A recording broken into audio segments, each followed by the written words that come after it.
ये कहानी है एक इंसान की जो कि एक छोटे से गांव में अपने परिवार के साथ रहता था। उस गांव में उसे मन नहीं लग रहा था, वो वहां की समस्याओं से तंग आ चुका था और इसीलिए वो उस गांव को छोड़कर नजदीक के एक दूसरे गांव में अपने परिवार के साथ रहने जा रहा था। लेकिन उसे थोड़ी चिंता भी हो रही थी कि पता नहीं वहां के लोग कैसे होंगे, वहां का माहौल कैसा होगा और वहां पर मेरा मन लगेगा या नहीं।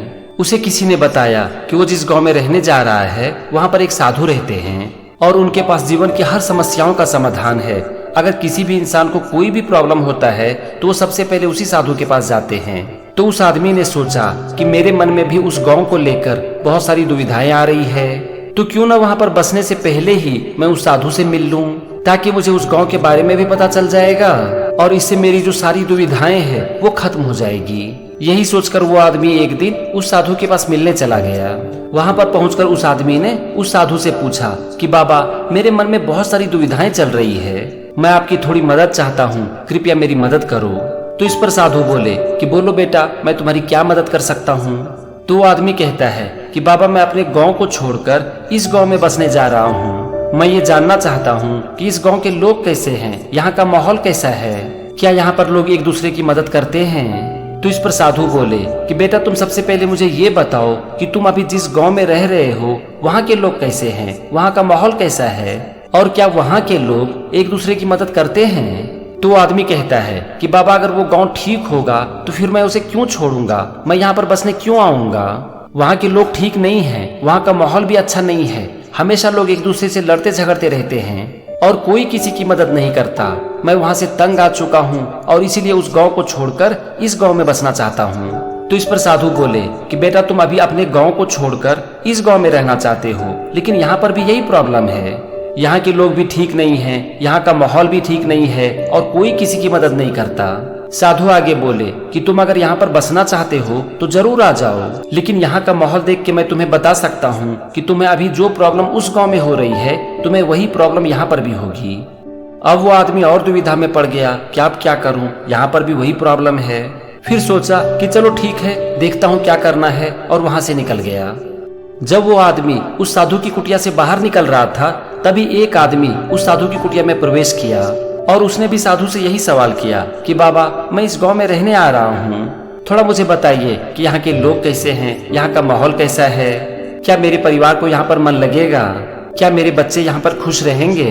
अब जो पहला आदमी था वो साधु की कुटिया से बाहर खड़ा था, तो उसने सोचा कि अच्छा, ये आदमी भी इसी गाँव में रहने आ रहा है, चलो देखता हूँ कि साधु इसे क्या सलाह देते हैं। साधु ने इस आदमी से भी वही सवाल पूछा कि सबसे पहले तुम मुझे ये बताओ कि तुम अभी जिस गांव में रह रहे हो वहाँ के लोग कैसे हैं, वहाँ का माहौल कैसा है। इस पर वो आदमी बोला कि बाबा, अभी मैं जिस गांव में रह रहा हूँ वहाँ के लोग बहुत अच्छे हैं और वहाँ का माहौल भी बहुत ही अच्छा है। वहाँ पर हर लोग एक दूसरे से मिलजुल कर रहते हैं और एक दूसरे की मदद भी करते हैं। लेकिन मेरे बच्चे की पढ़ाई के लिए उस गांव के आसपास कोई स्कूल नहीं है और मैंने सुना है कि इस गांव में एक बहुत ही अच्छा स्कूल है और इसीलिए मैं यहाँ पर रहना चाहता हूँ। तो इस पर साधु बोले कि बेटा, ये गांव बहुत ही अच्छा है, यहाँ के लोग बहुत अच्छे हैं, यहाँ का माहौल बहुत अच्छा है, तुम्हारे परिवार और तुम्हारे बच्चों को यहाँ पर बहुत मन लगेगा, इसीलिए तुम आराम से इस गाँव में आकर रह सकते हो। अब वो आदमी जो बाहर खड़ा था वो इन दोनों की बात सुनकर सोचने लगा कि ये कैसा पाखंडी साधु है। अभी अभी इसने मुझसे कहा कि यहाँ के लोग अच्छे नहीं हैं, यहाँ का माहौल अच्छा नहीं है और दूसरे को इसी गांव के बारे में कह रहा है कि यहाँ पर सब कुछ अच्छा है। तो वो आदमी फिर से साधु की कुटिया में चला जाता है और उनसे पूछता है कि ये क्या बाबा, अभी अभी तो आप मुझसे कह रहे थे कि यहाँ के लोग अच्छे नहीं हैं, यहाँ का माहौल अच्छा नहीं है, यहाँ पर कोई भी एक दूसरे की मदद नहीं करता, लेकिन अब आप इनको बता रहे हैं कि यहाँ पर सब कुछ अच्छा है, ये क्या है और ये कैसे हो सकता है। तो इस पर साधु बोले कि बेटा, इसके लिए मैं तुमको एक कहानी सुनाता हूँ। साधु ने उस व्यक्ति से कहा कि एक छोटे से गांव में एक लड़का अपने माता पिता के साथ रहता था। वो लड़का जन्म से ही अंधा था, उसे कुछ भी दिखाई नहीं पड़ता था, लेकिन बावजूद इसके वो कभी किसी से कोई शिकायत नहीं करता और हमेशा खुश रहता था। एक दिन शाम के समय उसी गाँव का कुछ लड़का उससे मिलने आया। वो सब जानना चाहता था कि ये लड़का अंधा है, कुछ देख भी नहीं सकता, लेकिन बावजूद इसके ये इतना खुश कैसे रहता है। हम लोगों के पास आंख है, हम लोग सब कुछ देख सकते हैं, लेकिन बावजूद इसके हम लोग कभी खुश नहीं रहते, लेकिन ये लड़का तो हमेशा खुश रहता है, कभी किसी की शिकायत नहीं करता, इसका कारण क्या है। वो सब लड़का उससे जानना चाहता था और उसके पास आकर उससे यही सवाल पूछ दिया। उन सारे लड़कों ने उस अंधे लड़के से पूछा कि भाई तुम मुझे ये बताओ कि तुम्हारे पास तो नजर नहीं है, फिर भी तुम इतना खुश कैसे रहते हो? तो उस लड़के का जवाब था कि हाँ, मैं मानता हूँ कि मेरे पास नजर नहीं है, लेकिन मेरे पास नजरिया है और मैं अपने नजरिए से वो सब कुछ देख सकता हूँ जो कि तुम लोग अपनी नजर से भी नहीं देख सकते। और जब भी मैं अपने नजरिए से इस दुनिया को देखता हूँ तो ये दुनिया मुझे बहुत अच्छी दिखाई पड़ती है और यही है मेरी खुशी का राज। ये कहानी सुनाकर साधु ने उस व्यक्ति से कहा कि बेटा, तुम्हें तुम्हारे गांव में सिर्फ प्रॉब्लम ही दिखाई पड़ रही है।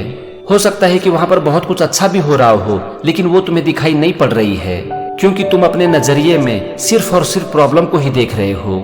इसीलिए जब तुम इस गांव में रहने के लिए आओगे तो वही प्रॉब्लम तुम्हें यहाँ भी दिखाई पड़ेगा।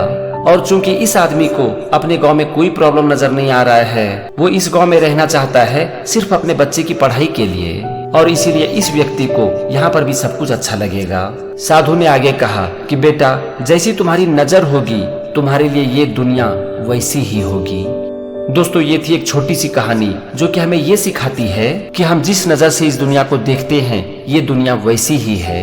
हर जगह और हर इंसान में कुछ अच्छा होता है तो कुछ खराब। महत्वपूर्ण ये है कि हम क्या देखना चाहते हैं। अगर हम उनकी अच्छाई को देखना चाहते हैं तो हमें सब कुछ अच्छा दिखाई पड़ता है, और अगर हम उनकी बुराई को देखते हैं तो फिर उस इंसान या फिर उस जगह में हमें सिर्फ बुराई ही नजर आती है। इसलिए अगर आपको कुछ भी बदलना है ना, तो सबसे पहले अपने नजरिए को बदलो, क्योंकि कहा जाता है कि नजर का इलाज तो मुमकिन है लेकिन नजरिए का कोई इलाज नहीं है।